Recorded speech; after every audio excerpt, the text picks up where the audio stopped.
We've already discussed that how much we Indians love our gold and love to invest in gold. In our session 7 of module 1, where we discussed about various ways in investing in gold, we discussed that Indian residents have around 25,000 tons of gold with them. So yes, where we have physical gold, the millennials like you and me are looking at various ways to invest in gold without worrying about taking care of physical gold, checking the purity and authenticity, but looking at gold as a pure investment option. Where we discussed that sovereign gold bonds are one of the best ways to invest in gold. They give you the best prices of the gold. The only problem with that is that it is illiquid and you have to stay invested in it for 8 years. And that is where gold ETFs and gold mutual funds come to your rescue, that they do give you the liquidity that is required to invest in gold, along with being an online way of investing in gold. As we learnt about ETFs in the previous session, where Harsh explained to you that how ETFs or exchange traded funds are similar to mutual funds, but they are traded on stock exchange and eventually invest in underlying products like equity, debt and even gold. So there are gold ETFs which invest in physical gold or gold bonds and are traded on the stock exchange. And like any other ETFs, you and me can invest in that using our demat and trading account. So you can buy these gold ETFs through the stock exchange and you can sell them on the stock exchange. Like any other things which are listed on stock exchange, you would have to pay a certain brokerage and trading charges for being able to trade in these ETFs. Remember the difference between mutual fund and ETF? In a mutual fund, you buy and sell from the mutual fund house. In a ETF, you buy and sell on the stock exchange. So you're basically trading that commodity. So in this session where we are discussing about gold mutual funds, we are going to explain you what is gold mutual fund, various features of gold mutual funds, how you should invest in gold mutual funds, and as we discussed in all the other mutual funds, the taxation of mutual funds. So let's get started with what is gold mutual funds and in what do they invest. We are sure by now the concept of mutual fund would have gotten more and more clear for you, that it is a pass-through entity. That is, you invest your money into a fund and that fund, with the expertise of a fund manager, puts your money into various asset classes.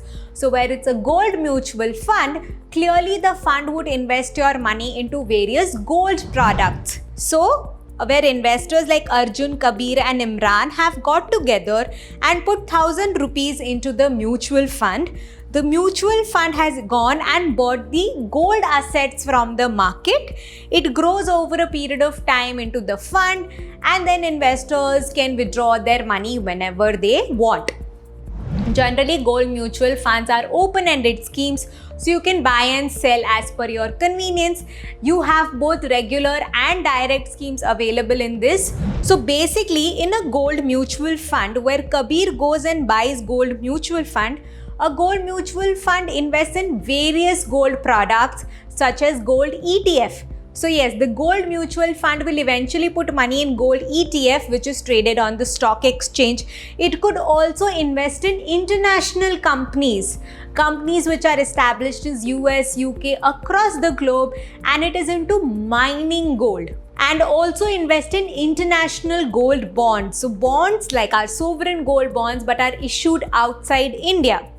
Then of course they also invest in sovereign gold bonds which are issued in India and physical gold. So there are chances that mutual fund also holds physical gold with them. So these are 4 options in which your gold mutual fund would eventually invest in. So what is the difference between a gold ETF and a gold mutual fund? Where you don't have a trading and a demat account, but you still want to invest in gold but not go for physical gold and not lock in your money for 8 years through sovereign gold bonds, then gold mutual fund comes to your rescue and you can put your money in gold mutual fund. Where you have a demat and a trading account, you could go for either ETF or mutual fund basis your comfort and understanding. So let's understand what are some of the features of gold mutual fund.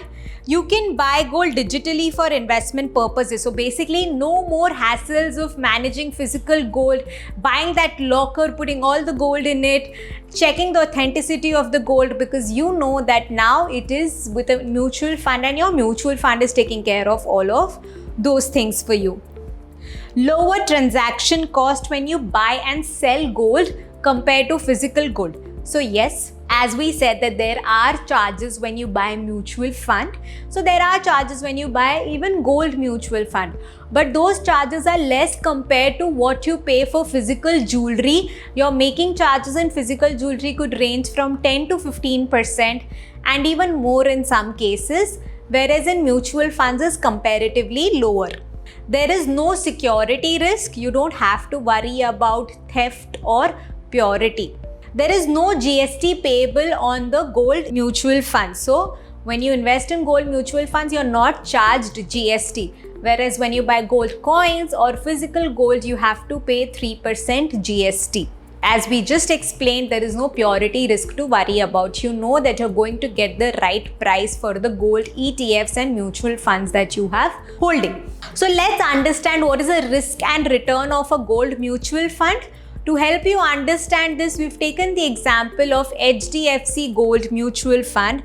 As you can see, the risk of this fund is moderately high. This itself establishes that gold is a volatile asset. We did discuss in our previous sessions, in our session 7 of module 1, where we explained that how gold is also volatile and keeps changing its prices, and there is no guarantee of continuous growth in it. And also the way HDFC Gold Mutual Fund has declared its fund as moderately high risk further substantiates the fact that gold is a risky asset. And hence, what's the 5-year return that we get in gold mutual fund? 12.32%. So please note, this is a 5-year average return that has been made in HDFC Gold Mutual Fund. So once we understand the risk and return of investing in gold mutual fund, it's important to understand what are the expenses that you have to incur.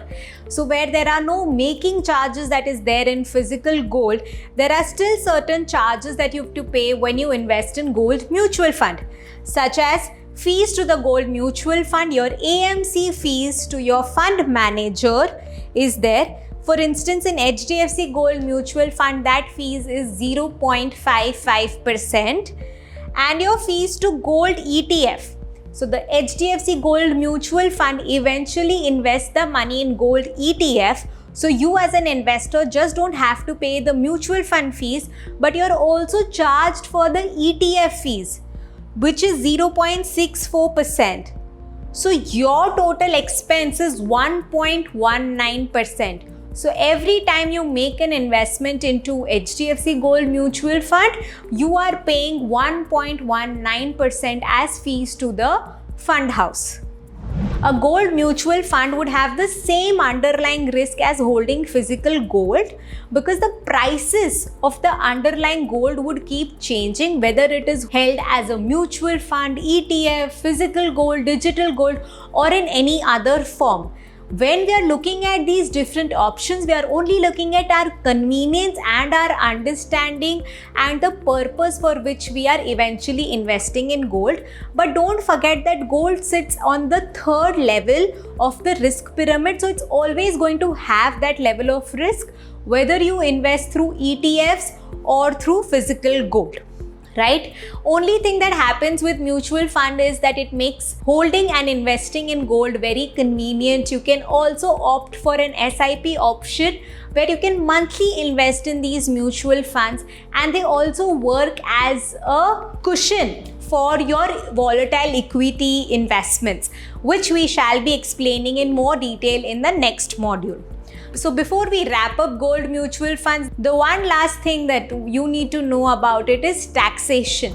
Well, gold mutual funds are also taxed in the same manner as your debt mutual fund, where the period of holding the gold mutual fund determines whether it's short term or long term. So if you hold gold mutual funds for less than 36 months, it is a short term gain and it's added to your total income. And where you hold it for more than 36 months, It is considered as long-term gains and you would get indexation benefits and you will be taxed at 20%.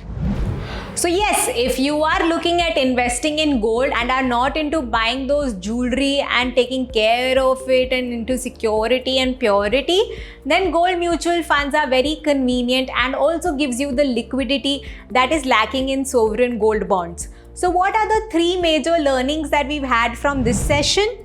Gold mutual fund helps you to invest in gold digitally without having a demat account. Yes. So when you are investing in gold ETFs, you need a demat account. So gold mutual fund gives you that comfort of investing your money very conveniently without having a demat account. Check the expense ratio of the gold fund. One of the most important things that you should check before you're making your investment in a gold mutual fund or before you're selecting that gold mutual fund to invest in is the expense ratio. Otherwise, more or less all gold mutual funds are investing in the same product and would have the same gains. So your gain would depend on how much less you are paying as an expense ratio. You must invest in gold mutual funds to manage your asset allocation because gold works as a great asset against the volatility of equity. So the years when equity are going down or are volatile, people go and invest their money in gold for that protection and is hence called as a safe haven for the years when equity is volatile. And this was one of the reasons why in 2019-2020, gold gave us such good returns compared to the past 10 years. We shall be explaining more about asset allocation and how to look at all these things in module 3. So while in this session we learned that how you can invest digitally and by way of a mutual fund in gold, in the next session we will teach you how to invest in real estate digitally by way of REITs.